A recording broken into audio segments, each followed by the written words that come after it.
Welcome back to the channel. So today we are going to be installing some of these auto vent shade in-channel window side deflectors. So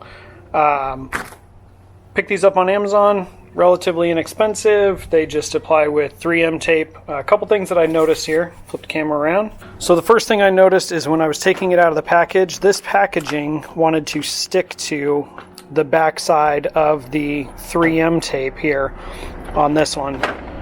So I had to be real careful and peel it away from this tape. You can still see the glue residue on it there. And you want to leave that backing on there so that you can dry fit and test fit everything. So, but you get 4 pieces, front and rear windows. It also comes with a little baggie of alcohol prep pads and a little 3M scuff pad. And you can scan the QR code for installation instructions. Now the installation instructions are pretty straightforward in that you basically dry fit it. You take note of how far down on the edges it comes and you use that little 3M scuff pad. You scuff in there really good on the outer side of the window frame, and that's basically just how it slides up in there. So let's get into it. First thing we're going to do, test fit it, scuff it, and then clean it. Alright, so as we stated, the first thing we're going to do is dry fit the visor here. So they do go in a little bit of an angle, kind of difficult to get in at first, but basically tuck right up in like that, so I can see it's got to come down here almost to the little rib on the mirror side and about at that seam in the rubber on that side. So I'll get all that clean real quick. And tip there is that if you are running an off-road rig and you know that you've got a lot of dust and stuff up in here previously, you're going to want to clean that really well, because any leftover dust in there is going to prevent that 3M tape from sticking. So let's get this cleaned up.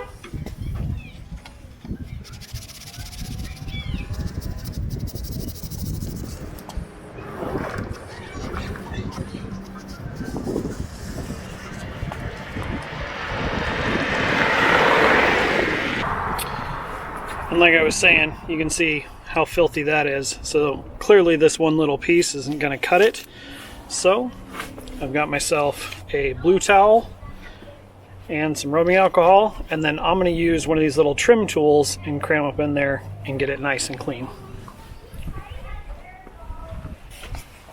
Alright, now that we've got it nice and clean, you can go ahead and remove the 3M backing tape from the ends. So there should be 2 little short pieces on the ends for the fronts. Might be kind of difficult to get those off of there. So remove that one there. And this one on this end.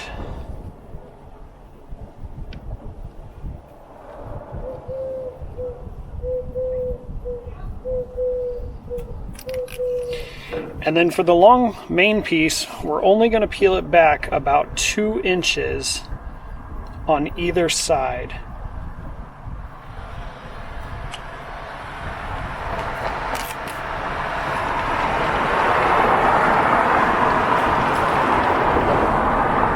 Alright, so about 2, maybe 3 inches,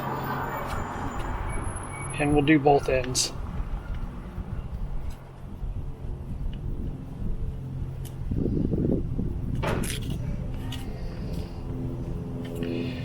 Now then, holding those ends down, like so, we're going to fit it up in there, and we're going to make sure that as we're fitting it up in there, we keep pressure to the back, keeping the 3M away from the sticky part.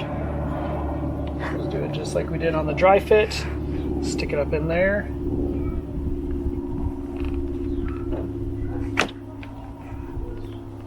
Get it up into place. Make sure everything is in place. And then, while holding it in place, you can gently peel 3M tape from underneath.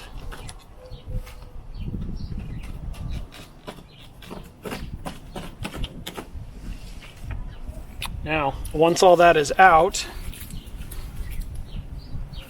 by hand, push and make sure that it is up and stuck in place. And then we're going to gently roll the window up and make sure that all of this is held in place. Now, once your window is up, you don't want to roll this window back down for 72 hours to allow that 3M tape to finally cure. So keep that in mind while you're doing this.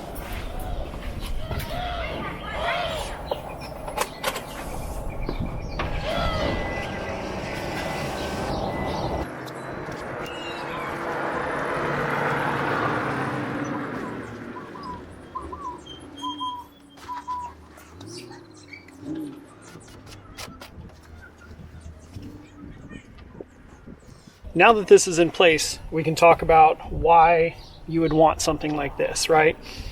So I live in Arizona, and in the summertime it's really hot. So you got your AC on, but maybe you want some airflow, or it's raining or something like that, and you want to crack the window. This allows you to crack the window without having moisture, wind, anything like that coming right in on you.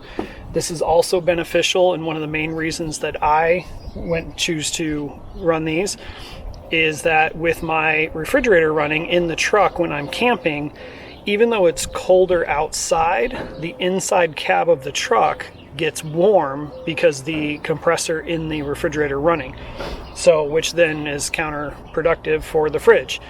So I want to be able to crack the windows and not have to worry about any of the weather. If it starts raining or snowing or whatever like that, I can leave the windows cracked overnight and vent that hot air from the refrigerator compressor and still have the inside of my truck protected from the elements. So let's get the rest of these windows done real quick. One more thing to take note of for the rear.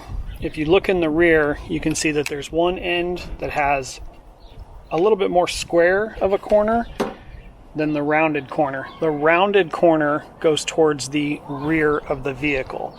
The square corner is going to be towards the front. So, little tip for you there. All right, now in the rear, same process as for installation. We're just going to bring them in, hold our 3M down, tuck it in and back, slide it up into place.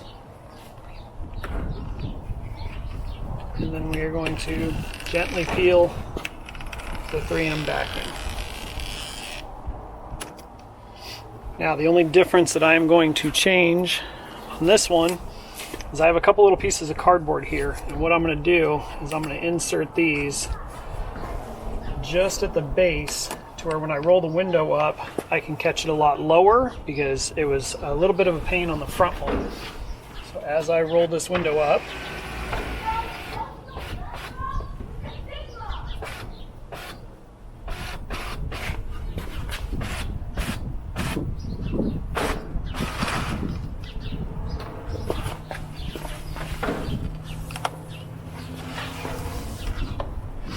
now, I'm going to leave that cardboard in there while this is setting up for the next, couple days here. And that way, it's also going to help push that into this rubber trim to where that window won't have as much of a difficulty passing it every single time. It'll kind of give a little memory into it. I wish I would have done it on the front. I'm probably going to take some pieces of cardboard and tuck them in there after the fact here. So there's the front and rear already done. Move on to the other side.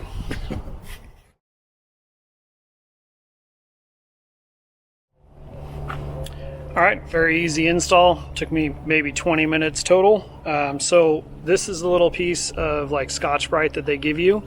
If you have one of these trim pieces that looks like this with a little angle on it, if you just put it behind it when you're getting in on that window channel, you can actually put pressure up in there and really use it to scrub and scuff that dirt off really well. So keep that in mind.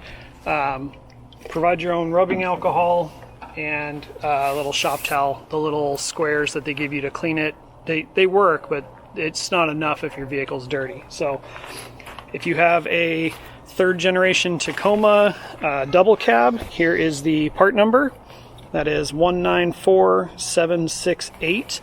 Like I said, I got these on Amazon. They make them for all different kinds of vehicles. You can also get them at autoventshade.com. Hope that this helps you out. Thanks as always for watching.